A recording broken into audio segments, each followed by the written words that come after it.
कांग्रेस, लोक इंसाफ पार्टी, सुखपाल खैरा, आम आदमी पार्टी, भारतीय किसान यूनियन लखोवाल, भारतीय किसान यूनियन राजोवाल, होर एकता उगराहां सारियां 16 ਦੀਆਂ 16 सारियां एक पासे ने। वो कहते हैं कि ये काला कानून उन्होंने राइट है अपना एजिटेट करना, उन्होंने राइट है रोड मार्च करना। वो कह रहे ਅਸੀਂ किसान हतैशियां, ਤੁਸੀਂ ਫਿਰ ਕਿਵੇਂ ਇਹਨੂੰ ਹੱਕ 'ਚ ਦੱਸ ਰਹੇ ਹੋ? मैं किसानां ਦਾ दुश्मन है। ਜਿਹੜਾ ਆਰਡੀਨੈਂਸ ਹੈ ਇਹਦੇ ਵਿੱਚ ਐਮਐਸਪੀ ਦੀ ਕੋਈ ਗੱਲ ਨਹੀਂ, ਇਹਦੇ ਵਿੱਚ ਮੰਡੀ ਬੋਰਡ ਖਤਮ ਕਰਨ ਦੀ ਹਾਲੇ ਕੋਈ ਗੱਲ ਨਹੀਂ, ਕਮਿਸ਼ਨ ਏਜੰਟ ਖਤਮ ਕਰਨ ਦੀ ਕੋਈ ਗੱਲ ਨਹੀਂ, ਇਹ ਸਿਸਟਮ ਖਤਮ ਕਰਨ ਦੀ ਕੋਈ ਗੱਲ ਨਹੀਂ, ਪਰ ਅੱਗੇ ਰੱਖਿਆ ਹੀ ਜਾ ਰਿਹਾ। ਮੈਂ ਇਹਦੇ 'ਚ ਕੀ ਕਹਿ ਸਕਦਾ? ਜੇ ਕਿਸੇ ਨੂੰ ਬੰਦੇ ਨੂੰ ਪਤਾ ਨਹੀਂ ਤੂੰ ਐਜੀਟੇਸ਼ਨ ਕਰੀ ਜਾਂਦਾ, ਮੈਂ ਕੀ ਕਰ ਸਕਦਾ ਉਹਦੇ 'ਚ? ਜੇ ਰੌਲੀ ਪਾਵੇਂ ਤਾਂ ਵੀ ਕੁਝ ਨਹੀਂ ਕਰ ਸਕਦੇ। ਨਹੀਂ ਪਰ ਚਲੋ ਸੜਕਾਂ ਦੇ ਉੱਤੇ ਤਾਂ ਵੀ ਕੁਝ ਨਹੀਂ ਕਰ ਸਕਦੇ। ਵਿਰੋਧ ਕਰਨਾ ਤਾਂ ਹੱਕ ਹੈ। ਚਲੋ ਉੱਥੇ ਵੀ ਤਾਂ ਵਿਰੋਧ ਕਰਨ, ਪਾਰਲੀਮੈਂਟ 'ਚ ਡਟ ਕੇ ਵਿਰੋਧ ਕਰਨ।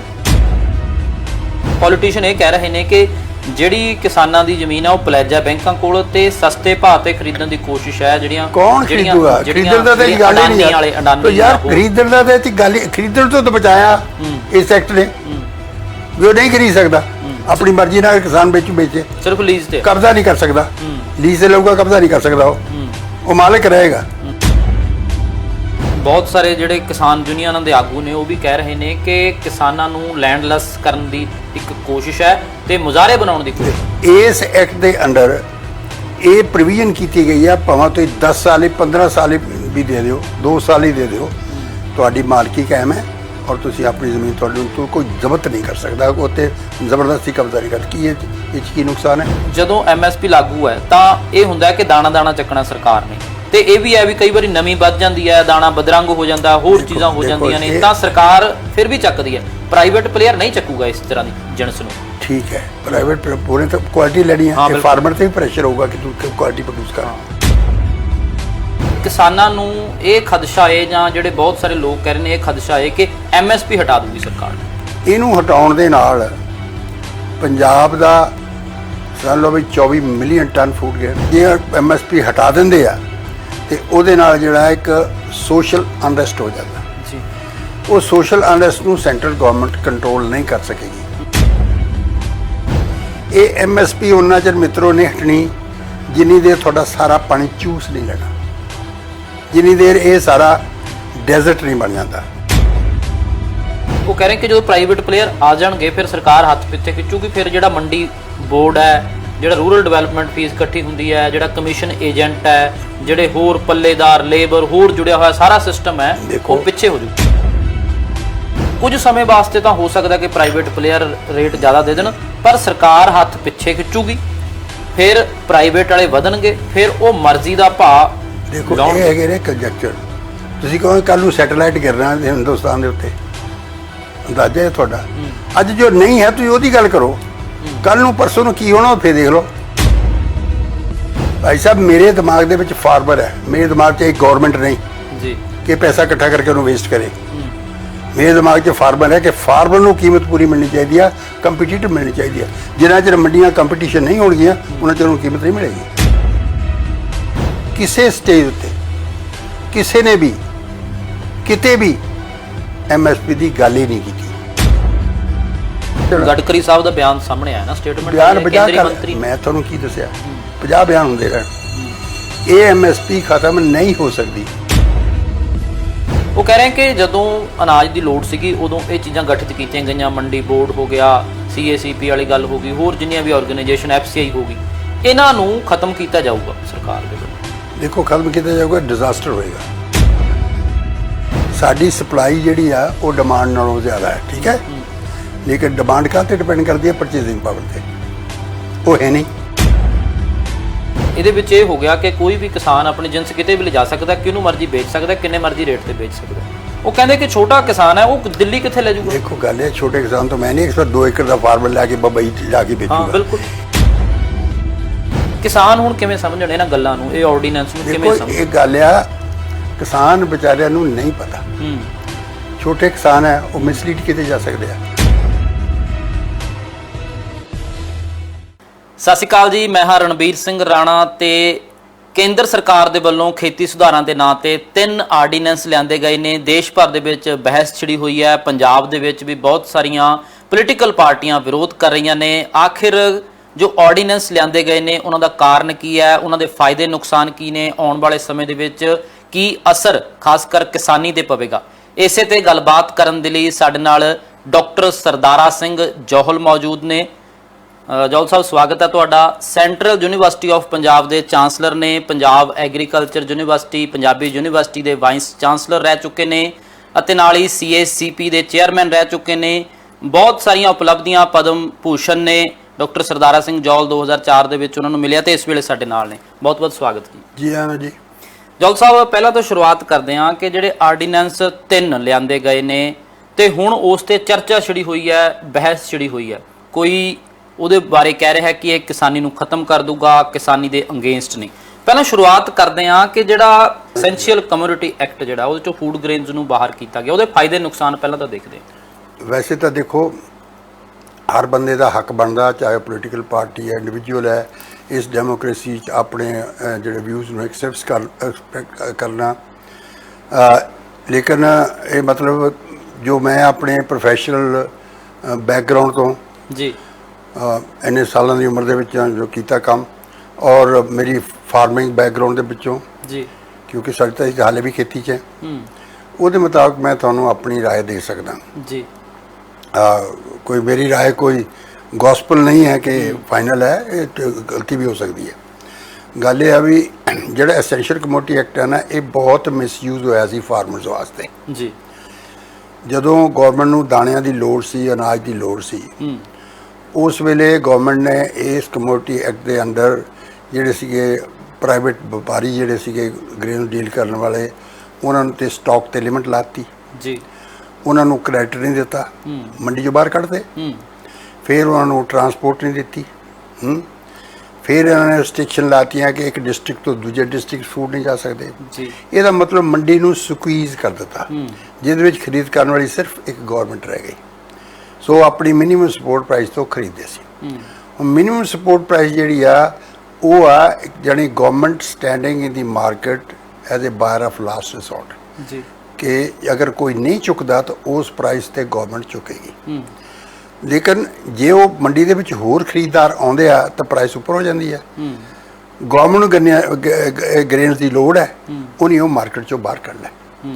ਹੁਣ ਉਸ ਟਿਕਟ ਨੂੰ ਹਟਾ ਦਿੱਤਾ ਇਹਨਾਂ ਨੇ ਹੈ।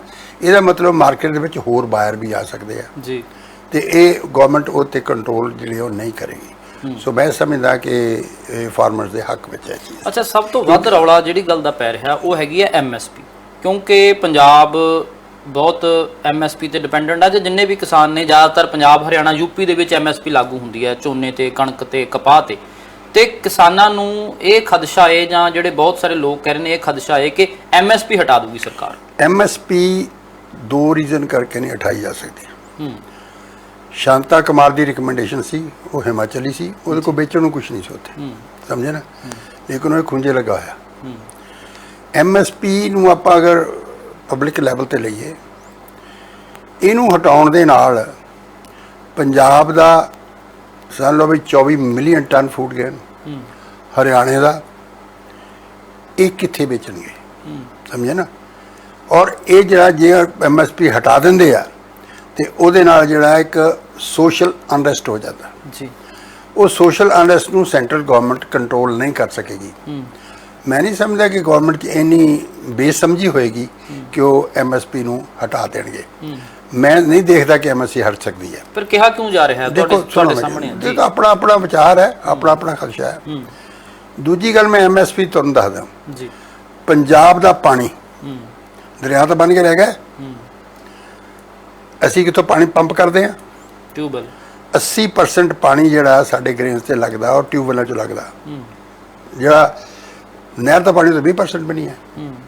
ਸੋ ਅਸੀਂ ਇਸ ਪਾਣੀ ਨੂੰ ਦਾਣਿਆਂ ਵਿੱਚ ਪੈਕ ਕਰਕੇ ਬਾਹਰ ਭੇਜ ਰਹੇ ਹਾਂ ਜੀ।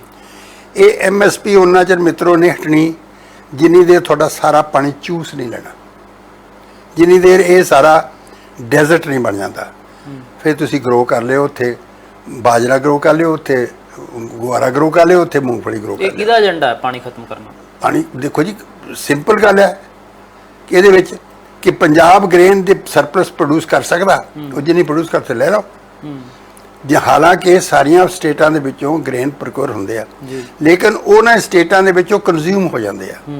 ਜੇ ਗ੍ਰੇਨ ਇੱਕ ਸਟੇਟ ਤੋਂ ਦੂਜੀ ਸਟੇਟ ਜਾਂਦੇ ਆ ਤਾਂ ਮਾਰਕੀਟਲ ਸਰਪਲਸ ਜਿਹੜਾ ਵਾਧੂ ਆ ਉਹ ਪੰਜਾਬ ਤੇ ਹਰਿਆਣਾ ਕੇਂਦਰੀ ਪੂਲ 'ਚ ਵੱਡਾ ਹਿੱਸਾ ਪਾਉਂਦਾ ਹੈ। ਅਸੀਂ ਗੱਲ ਕਰਦੇ ਹਾਂ ਕੇਂਦਰੀ ਪੂਲ ਤਾਂ ਵੱਖਰੀ ਚੀਜ਼ ਹੈ। ਕੇਂਦਰੀ ਪੂਲ ਦੇ ਵਿੱਚੋਂ ਜਿਹੜੇ ਤੁਸੀਂ ਜਿਹੜਾ ਸਟੇਟਾਂ ਨੂੰ ਭੇਜਦੇ ਆ ਉਹ ਸਟੇਟਾਂ ਐਕਚੁਅਲੀ ਆਪਣੇ ਜਿਹੜਾ ਉਹਨੇ ਕੇਂਦਰੀ ਪੂਲ 'ਚ ਪਾਇਆ ਉਹਦੇ ਨਾਲ ਜ਼ਿਆਦਾ ਡਿਮਾਂਡ ਆ ਉਹਨਾਂ ਦੀ।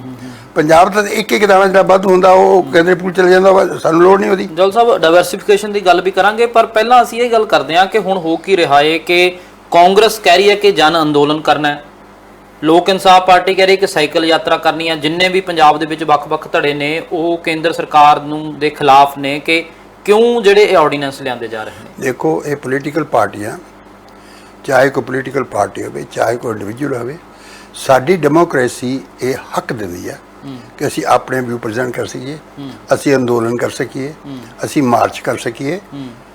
ਸਰਮੱਥੇ ਉਹਨਾਂ ਦਾ ਹੱਕ ਹੈ ਕਰਨ। ਪਰ ਤੁਹਾਨੂੰ ਇਹ ਜਿਹੜੇ ਆਰਡੀਨੈਂਸ ਨੇ ਇਹ ਕਿਸਾਨੀ ਦੇ ਖਿਲਾਫ ਕਿਉਂ ਨਹੀਂ ਲੱਗਦੇ? ਦੇਖੋ ਇਹਦੇ ਵਿੱਚ ਕੁਝ ਇੱਕ ਚੀਜ਼ਾਂ ਨੇ, ਜਿੱਦਾਂ ਮੈਂ ਤੁਹਾਨੂੰ ਐਸੈਂਸ਼ੀਅਲ ਕਮੋਡਿਟੀ ਐਕਟ ਦਾ ਦੱਸਿਆ, ਇਹ ਬਿਲਕੁਲ ਫਾਰਮਰ ਦੇ ਹੱਕ 'ਚ ਹੈ। ਦੂਜਾ ਕੰਟਰੈਕਟ ਦਾ ਆ। ਮੈਂ ਪਿਛਲੇ 40 ਸਾਲ ਤੋਂ ਕੰਟਰੈਕਟ ਫਾਰਮਿੰਗ ਵਾਸਤੇ ਯਾਨੀ ਹੰਟਿੰਗ ਕਰ ਰਿਹਾ ਸੀ ਵੀ ਇਹਨੂੰ ਲਾਗੂ ਕਰੋ। ਮਿਸਾਲ ਦੱਸਦਾ ਤੁਹਾਨੂੰ, ਜਦੋਂ ਇਹ ਪਿਛਲੀ ਗਵਰਨਮੈਂਟ ਸੀ ਅਮਰਿੰਦਰ ਸਿੰਘ ਦੀ, ਇੱਥੇ ਕੰਟਰੈਕਟ ਕਰ ਲਿਆ ਮੱਕੀ ਗਰੋ ਕਰਦਾ ਜੀ, ਸੀਡ ਲੈ ਆਂਦਾ, ਫਾਰਮਰ ਨੂੰ ਦੇਤਾ, ਪੈਸੇ ਲੈ ਲੈ, ਐਕਸਟੈਂਸ਼ਨ ਵਰਕ ਦੇ ਵੀ ਪੈਸੇ ਲੈ ਲੈ, ਉਹ ਸੀਡ ਉੱਗਿਆ ਹੀ ਨਹੀਂ, ਉਹ ਕੰਪਨੀ ਦੌੜ ਗਈ। ਉਹਦੀ ਜ਼ਿੰਮੇਵਾਰੀ ਕਿਹਦੇ ਤੇ ਆ? ਠੀਕ ਹੈ ਨਾ। ਫਿਰ ਇੱਕ ਤੁਸੀਂ ਦੇਖ ਲਓ, ਇੱਕ ਮੈਡੀਸਨਲ ਪੁਆਇੰਟ ਵਾਲਾ ਆਇਆ, ਉਹਨੇ ਗਰੋ ਕਰਨ ਲਈ ਉਹਨੂੰ ਪੁੱਗਦਾ ਰਿਹਾ, ਉਹ ਦੌੜ ਗਿਆ। ਪੈਪਸੀ ਆਈ, ਪੈਪਸੀ ਇਸੇ ਤਰ੍ਹਾਂ ਖਤਮ ਹੋ ਗਈ। ਜਾਣੀ ਜਿੰਨੀ ਦੇਰ ਤੁਸੀਂ ਲੀਗਲਾਈਜ਼ ਨਹੀਂ ਕਰਦੇ ਕੰਟਰੈਕਟ ਨੂੰ, ਉਨੀ ਦੇਰ ਫਾਰਮਰ ਜਿਹੜਾ ਹੈ ਉਹ ਪ੍ਰੋਡਿਊਸਰ ਵਿੱਚ ਸਫਰ ਕਰੇਗਾ। ਜਲ ਸਾਹਿਬ ਸਵਾਲ ਸੀਗਾ, ਬਹੁਤ ਸਾਰੇ ਜਿਹੜੇ ਕਿਸਾਨ ਯੂਨੀਅਨਾਂ ਦੇ ਆਗੂ ਨੇ ਉਹ ਵੀ ਕਹਿ ਰਹੇ ਨੇ ਕਿ ਕਿਸਾਨਾਂ ਨੂੰ ਲੈਂਡਲੈਸ ਕਰਨ ਦੀ ਇੱਕ ਕੋਸ਼ਿਸ਼ ਹੈ ਤੇ ਮੁਜ਼ਾਹਰੇ ਬਣਾਉਣ ਦੀ ਕੋਸ਼ਿਸ਼। ਦੇਖੋ ਮੇਰੀ ਗੱਲ ਸੁਣੋ, ਇਸ ਐਕਟ ਦੇ ਅੰਡਰ ਇਹ ਪ੍ਰੋਵੀਜ਼ਨ ਕੀਤੀ ਗਈ ਹੈ, ਭਾਵੇਂ ਤੁਸੀਂ 10 ਸਾਲ 15 ਸਾਲ ਵੀ ਦੇ ਦਿਓ, 2 ਸਾਲ ਹੀ ਦੇ ਦਿਓ, ਤੁਹਾਡੀ ਮਾਲਕੀ ਕਾਇਮ ਹੈ ਔਰ ਤੁਸੀਂ ਆਪਣੀ ਜ਼ਮੀਨ ਤੁਹਾਨੂੰ ਕੋਈ ਜ਼ਬਤ ਨਹੀਂ ਕਰ ਸਕਦਾ, ਉੱਤੇ ਜ਼ਬਰਦਸਤੀ ਕਬਜ਼ਾ ਨਹੀਂ ਕਰ। ਕੀ ਇਹ 'ਚ ਕੀ ਨੁਕਸਾਨ ਹੈ? ਸੋ ਇਹ ਜਿਹੜਾ ਐਕਟ ਹੈ ਨਾ ਇਸ ਮਾਮਲੇ ਦੇ ਵਿੱਚ, ਯਾਨੀ ਤੁਹਾਨੂੰ ਇਹ ਲੱਗਦਾ ਕਿ ਫਿਰ ਜਿਹੜੀਆਂ ਕਬਜ਼ੇ ਹੁੰਦੇ ਨੇ ਉਹ ਘਟ ਜਾਣਗੇ? ਉਹ ਘਟ ਜਾਣਗੇ। ਦੇਖੋ ਨਾ, ਇੱਕ ਬੰਦਾ 3-4 ਸਾਲ ਉਹਨੇ ਖੇਤੀ ਤੁਹਾਡੀ ਵਾਹ ਲਈ, ਤੁਸੀਂ NRI ਬੈਠੇ ਹੋ ਬਾਹਰ ਜਾਂ ਇੱਥੇ ਐਬਸੈਂਟੀ ਹੋ, ਉਹ ਤੁਹਾਡੀ ਜ਼ਮੀਨ ਛੱਡਦਾ ਨਹੀਂ। ਅੱਛਾ, ਇੱਕ ਹੋਰ ਜਿਹੜਾ ਪ੍ਰਾਈਵੇਟ ਪਲੇਅਰਸ ਦੀ ਗੱਲ ਹੋ ਰਹੀ ਹੈ ਕਿ ਪ੍ਰਾਈਵੇਟ ਪਲੇਅਰ ਆਉਣਗੇ ਤਾਂ ਉਹਦੇ ਨਾਲ ਕੀ ਨੁਕਸਾਨ ਹੈ, ਕੀ ਫਾਇਦਾ ਹੈ, ਤੁਹਾਨੂੰ ਕੀ ਲੱਗਦਾ ਉਹਦੇ ਵਿੱਚ? ਦੇਖੋ ਤੁਸੀਂ ਇਹਨਾਂ ਤਿੰਨਾਂ ਚੀਜ਼ਾਂ ਨੂੰ ਗੱਡਮੱਡ ਕਰ ਰਹੇ ਹੋ। ਇੱਕ ਐਸੈਂਸ਼ੀਅਲ ਕਮੋਡਿਟੀ ਐਕਟ ਵੱਖਰਾ ਹੈ ਜਿਹੜਾ ਫਾਰਮਰ ਦੇ ਹੱਕ 'ਚ ਹੈ। ਕੰਟਰੈਕਟ ਐਕਟ ਜਿਹੜਾ ਲੀਗਲਾਈਜ਼ ਹੋ ਜਾਏਗਾ, ਕੋਈ ਬੰਦਾ ਉਹ 'ਚ ਦੌੜ ਨਹੀਂ ਸਕੇਗਾ। ਹੁਣ ਪੈਪਸੀ ਦੇ ਵਿੱਚ ਕੀ ਹੋਇਆ ਸੀ? ਪੈਪਸੀ ਨਾਲ ਕੰਟਰੈਕਟ ਹੋਇਆ ਫਾਰਮਰ ਦੇ ਨਾਲ ਟਮਾਟੋਜ਼ ਦਾ ਜੀ। ਉਹ ਜਿਸ ਭਾਅ 'ਤੇ ਹੋਇਆ ਉਸ ਭਾਅ ਦੇ 'ਤੇ ਇਹਨਾਂ ਨੇ ਕੀਤਾ, ਪੈਪਸੀ ਵਾਲੇ ਲੈ ਟੈਕਨੋਲੋਜੀ, ਟਮਾਟਰ ਦੀ ਜਿਹੜੀ ਆ ਪ੍ਰੋਡਕਸ਼ਨ 2.5 ਗੁਣਾ ਵੱਧ ਗਈ, ਕਿਉਂਕਿ ਉਹਨੇ ਹਾਰਡ ਪੈਨ ਤੋੜਿਆ ਉਹਦੀਆਂ। ਮੈਂ ਉਹ ਸਾਰੀ ਟੈਕਨੋਲੋਜੀ ਦੇਖੀ ਔਰ ਉਹਨੇ 1 ਮਹੀਨਾ ਜਿਹੜੀ ਪ੍ਰੋਡਕਸ਼ਨ ਜਿਹੜੀ ਪਹਿਲਾਂ ਕਰਤੀ 1 ਮਹੀਨਾ ਲੇਟ ਕਰ ਦਿੱਤੀ ਜੀ। ਜਦ ਪਹਿਲਾ ਮਹੀਨਾ ਪ੍ਰੋਡਕਸ਼ਨ ਆਇਆ ਤੇ ਜਿੰਨਾ ਕੰਟ ਕੀਤਾ ਉਹਨੂੰ ਮਾਰਕੀਟ ਦੀ ਪ੍ਰਾਈਸ 3 ਗੁਣਾ, ਫਾਰਮਰ ਨੇ ਉਹਨੂੰ ਟਮਾਟਰ ਨਹੀਂ ਦਿੱਤੇ। ਜਦ ਟਮਾਟਰ ਆਇਆ ਉਦੋਂ ਕੀਮਤਾਂ ਉਸ ਤੋਂ ਕਿਤੇ ਥੱਲੇ, ਇਹ ਕਹਿਣ ਚੁੱਕੋ। ਫਿਰ ਜਦ ਲਾਸਟ ਮੂਮੈਂਟ ਤੇ ਆਇਆ ਫਿਰ ਕੀਮਤਾਂ ਚੜ ਗਈਆਂ, ਫਾਰਮਰ ਨੇ ਫੇਰ ਦਿੱਤੇ। ਅਗਰ ਇਹ ਲੀਗਲ ਕੰਟੈਕਟ ਹੁੰਦਾ ਤਾਂ ਦਿਸ ਵੁੱਡ ਹੈਵ ਨਾਟ ਡਨ, ਔਰ ਪੈਪਸੀ ਉੱਥੇ ਪੇਸਟ ਬਣਾਉਣ ਦੀ ਫਾਰਮਰਸ ਨੂੰ ਫਾਇਦਾ ਹੁੰਦਾ। ਦੋਨੇ ਪਾਸਿਓਂ ਫਿਰ ਦੋਨੋਂ ਪਾਸੇ ਭਜਦੇ ਆ। ਸੋ ਇਹ ਇੱਕ ਬੈਲੈਂਸ ਕਰਨ ਲਈ ਇੱਕ ਲੀਗਲ ਡਾਕੂਮੈਂਟ ਹੈ ਜਿਹਦੇ ਵਿੱਚ ਕਿ ਐਨੀਬਾਡੀ ਕੈਨ ਬੀ ਸੂਡ। ਨਹੀਂ, ਇਹ ਤਾਂ ਮੈਂ ਤੁਹਾਡੀ ਗੱਲ ਸਮਝ ਗਿਆ। ਜਿਹੜੀ ਦੂਜੀ ਗੱਲ ਹੈਗੀ ਹੈ ਕਿ ਜੇ ਮੰਡੀ ਦੇ ਵਿੱਚ ਪ੍ਰਾਈਵੇਟ ਪਲੇਅਰ ਆਉਂਦੇ ਨੇ, ਨਹੀਂ ਮੈਂ ਇਹ ਤਾਂ ਇੱਥੇ ਕੰਟਰੈਕਟ ਵਾਲੀ ਗੱਲ ਖਤਮ ਹੋ ਗਈ, ਐਸੈਂਸ਼ੀਅਲ ਕਮੇਟੀ ਵਾਲੀ ਖਤਮ ਹੋ ਗਈ, ਇਹਦੇ 'ਚ ਕੋਈ ਰੌਲਾ ਨਹੀਂ ਜੀ। ਬਾਕੀ ਰਹਿ ਗਿਆ ਪ੍ਰਾਈਵੇਟ ਪਲੇਅਰ। ਪ੍ਰਾਈਵੇਟ ਪਲੇਅਰ ਹਾਲੇ ਵੀ ਹੈਗੇ ਆ। ਜਿਹੜਾ ਸਾਡਾ ਸਿਸਟਮ ਹੈ ਉਹਦੇ ਵਿੱਚ ਕੋਈ ਵੀ ਪ੍ਰਾਈਵੇਟ ਬੰਦਾ ਜਿਹੜਾ ਐਸੈਂਸ਼ੀਅਲ ਕਮੋਡਿਟੀ ਐਕਟ ਖਤਮ ਹੋ ਗਿਆ, ਉਹਦੇ ਵਿੱਚ ਕੋਈ ਵੀ ਵਪਾਰੀ ਆ ਸਕਦਾ। ਵਪਾਰੀ ਆ ਕੇ MSP ਤੋਂ ਉੱਤੇ ਖਰੀਦ ਸਕਦਾ ਅੱਜ ਦੀਆਂ ਮੰਡੀਆਂ 'ਚ। ਉਹ ਪ੍ਰਾਈਵੇਟ ਪਲੇਅਰ ਇੱਦਾਂ ਵੀ ਆ ਸਕਦਾ, ਇਸ ਐਕਟ ਤੋਂ ਬਗੈਰ ਵੀ ਆ ਸਕਦਾ। ਦੂਜਾ ਹੈਗਾ ਕਿ ਮੰਡੀਆਂ ਦੇ ਵਿੱਚ ਹੁਣ ਇਸ ਵੇਲੇ ਸਰਕਾਰੀ ਮੰਡੀਆਂ 'ਚ ਸਰਕਾਰ ਦਾ ਕੰਟਰੋਲ ਹੈ। ਇਹ 12% ਦੇ ਕਰੀਬ ਇਹਨਾਂ ਦੀ ਲੱਗਦੀ ਆ ਆਪਣੀ, ਜਿਹੜਾ ਉੱਤੇ ਟੈਕਸ ਲੱਗਦੇ ਆ, ਜਿਹੜਾ ਕਿ ਜਿਹੜਾ ਪਰਚੇਜ਼ਰ ਹੈ ਉਹ ਪੇ ਕਰਦਾ। ਜਦ ਉਹਨੇ 12 ਟੈਕਸ ਪੇ ਕਰ ਲਿਆ ਤੇ ਉਹ ਐਮਐਸਪੀ ਤੋਂ ਉੱਤੇ ਨਹੀਂ ਦੇ ਸਕਦਾ। ਸਮਝੇ ਨਾ। ਅੱਛਾ, ਦੂਸਰੀ ਗੱਲ ਇਹ ਆ ਕਿ ਇਹ ਟੈਕਸ ਜਿਹੜੇ ਆ ਜੋ ਮੈਂ ਦੇਖਦਾ, ਇਹ ਟੈਕਸ ਜਿਹੜੇ 12-12.5% ਪੈ ਗਿਆ, ਇਹ ਇਕੱਠੇ ਕੀਤੇ ਉਹ ਕਿਸੇ ਬਜਟ 'ਚ ਨਹੀਂ ਜਾਂਦੇ। ਇਹ ਐਕਸਟਰਾ ਬਜਟਰੀ ਪ੍ਰੋਵੀਜ਼ਨ ਹੈ। ਇਹ ਮੰਡੀਆਂ ਦੇ ਇਕੱਠੇ ਕਰਕੇ, ਪਹਿਲਾਂ ਸਾਰੀਆਂ ਮੰਡੀਆਂ ਦੇ ਵੱਖਰੇ ਵੱਖਰੇ ਹੁੰਦੇ ਸੀ, ਚੇਅਰਮੈਨ ਔਰ ਸੈਕਟਰੀ ਆਥੋਰਾਈਜ਼ਡ ਹੁੰਦੇ ਸੀ। ਕੋਈ ਕਰਵਟ ਬਣਾਉਣੀ ਜੋੜਨੀ, ਉਹਦੇ ਵਿੱਚ ਪੈਸੇ ਖਰਚੇ ਜਾਂਦੇ ਸੀ। ਉਹ ਕਿੱਥੇ ਹੋਇਆ, ਕਿਹੜੀ ਡਿਵੈਲਪਮੈਂਟ 'ਚ ਹੋਇਆ, ਨਹੀਂ ਉਹਦੇ ਨਾਲ ਹੀ ਨਹੀਂ। ਸੁਣੋ ਮੇਰੀ ਗੱਲ, ਮੈਂ ਕਿਸੇ ਪਾਰਟੀ ਦੀ ਉੱਦਾਂ ਗੱਲ ਨਹੀਂ ਕਰ ਰਿਹਾ। ਹੁਣ ਸਵਾਲ ਤੇ ਪੈਦਾ ਹੁੰਦਾ ਆ ਕਿ ਉਹ ਪੈਸਾ ਫ੍ਰੀ ਹੈ ਜੀ, ਕਿਸੇ ਬਜਟ ਦੇ ਵਿੱਚ ਨਹੀਂ ਲੰਘਦਾ, ਉਹ ਮਿਸਯੂਜ਼ ਹੁੰਦਾ। ਦੂਜੀ ਗੱਲ ਹੈ, ਜੇ ਪ੍ਰਾਈਵੇਟ ਮੰਡੀ ਆਉਂਦੀ ਹੈ, ਪ੍ਰਾਈਵੇਟ ਮੰਡੀ ਇਨ ਕੰਪੀਟੀਸ਼ਨ ਹੈ ਇਹਦੇ 'ਚ, ਉਹ ਰਿਪਲੇਸ ਨਹੀਂ ਕਰਦੀ ਇਹਨੂੰ। ਠੀਕ ਹੈ, ਇਹਦੀ ਕੰਪੀਟੀਸ਼ਨ ਹੈ। ਫਰਕ ਹੈ, ਸਬਜ਼ੀ ਮੰਡੀ ਹੈ, ਸਬਜ਼ੀ ਮੰਡੀ ਵਿੱਚ ਅੱਜ ਫਾਰਮਰ ਨੂੰ 20% ਵੀ ਰੇਟ ਨਹੀਂ ਮਿਲਦਾ। ਜਿਹੜਾ ਖਰਬੂਜਾ ਉਹਦਾ ਮੈਂ ਦੇਖ, ਜਿਹੜਾ ਉਹਦਾ ਖਰਬੂਜਾ 2 ਰੁਪਏ ਕਿਲੋ ਵਿਕਦਾ ਸੀ, ਉਹ ਇੱਥੇ ਆ ਕੇ 20 ਰੁਪਏ ਮਿਲਦਾ ਹੈ। ਅੱਜ ਦੀ ਮੰਡੀ ਠੀਕ ਹੈ। ਫਿਰ ਜੇ ਉਹਦੇ ਨਾਲ ਆਲਟਰਨੇਟ ਮੰਡੀ ਖੜੀ ਹੁੰਦੀ ਹੈ, ਉਹ ਕਰਦਾ, ਉਹਨੂੰ ਮੁਕਾਬਲੇ 'ਚ ਆਉਂਦਾ ਆ, ਇੱਥੇ ਵੀ ਕੀਮਤ ਜ਼ਿਆਦਾ ਮਿਲੂ, ਉੱਥੇ ਨੂੰ ਫਾਰਮਰ ਉਸ ਮੰਡੀ ਦਊਗਾ। ਅੱਛਾ, ਇੱਕ ਜਿਹੜਾ ਹੋਰ ਜਿਹੜੇ ਖਦਸ਼ੇ ਨੇ ਉਹਦੀ ਗੱਲ ਕਰ ਰਹੇ ਹਾਂ ਥੋੜੀ ਜੀ। ਉਹ ਕਹਿੰਦੇ ਵੀ ਜੇ ਸਰਕਾਰੀ ਸਿਸਟਮ ਖਤਮ ਹੁੰਦਾ, ਪ੍ਰੋਕਿਉਰਮੈਂਟ ਵਾਲਾ ਸਿਸਟਮ ਕਿਉਂ ਖਤਮ ਹੁੰਦਾ? ਜੇ ਉਹ ਕਹਿ ਰਹੇ ਕਿ ਜਦੋਂ ਪ੍ਰਾਈਵੇਟ ਪਲੇਅਰ ਆ ਜਾਣਗੇ ਫਿਰ ਸਰਕਾਰ ਹੱਥ ਪਿੱਛੇ ਖਿੱਚੂਗੀ, ਫਿਰ ਜਿਹੜਾ ਮੰਡੀ ਬੋਰਡ ਹੈ, ਜਿਹੜਾ ਰੂਰਲ ਡਿਵੈਲਪਮੈਂਟ ਫੀਸ ਇਕੱਠੀ ਹੁੰਦੀ ਹੈ, ਜਿਹੜਾ ਕਮਿਸ਼ਨ ਏਜੰਟ ਹੈ, ਜਿਹੜੇ ਹੋਰ ਪੱਲੇਦਾਰ ਲੇਬਰ ਹੋਰ ਜੁੜਿਆ ਹੋਇਆ ਸਾਰਾ ਸਿਸਟਮ ਹੈ, ਉਹ ਪਿੱਛੇ ਹੋ ਜਾਊਗਾ, ਖਤਮ ਹੋ ਜਾਊਗਾ। ਇੱਕ ਹੁੰਦੀ ਹੈ ਤੁਸੀਂ ਇੰਪਲਾਇਮੈਂਟ ਜਨਰੇਟ ਕਰਨੀ, ਇੱਕ ਹੁੰਦੀ ਹੈ ਟੈਕਨੋਲੋਜੀ ਲਾਉਣੀ। ਜੇ ਤੁਸੀਂ ਇੰਪਲਾਇਮੈਂਟ ਜਨਰੇਟ ਕਰਦੇ ਹੋ, ਤੁਹਾਡੇ ਆੜਤੀਏ ਵੀ ਆ ਫਲਾਣੇ ਜਿਹੜੇ ਮੰਡੀ ਵਾਲੇ ਲੇਬਰ ਆ, ਉਹ ਤਾਂ ਉਸ ਮੰਡੀ 'ਚ ਵੀ ਲੱਗਣਗੇ।